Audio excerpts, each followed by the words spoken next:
So ngayon, ipapakita ko sa inyo kung paano nga ba itinitimpla itong Amazing Pure Organic Barley. So meron tayo ditong sample na tinitake natin everyday. So kung makikita nyo, naka-open na yung iba kasi ginamit na natin siya. Sa isang box nito, meron siyang 10 sachets. Ayan. So ito yung itsura ng kanyang sachet. Bawat sachet ay merong 3 grams na purong barley.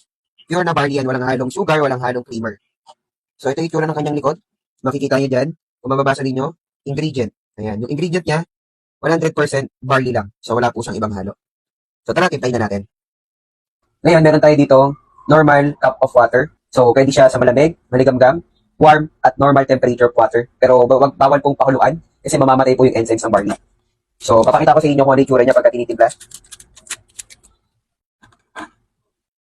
Ayan, so, powdered siya. Ganyan yung itsura niya.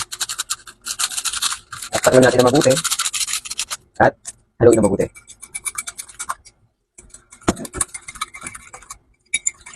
Make sure na mahalo niyo siya ng mabuti at walang buo-buo.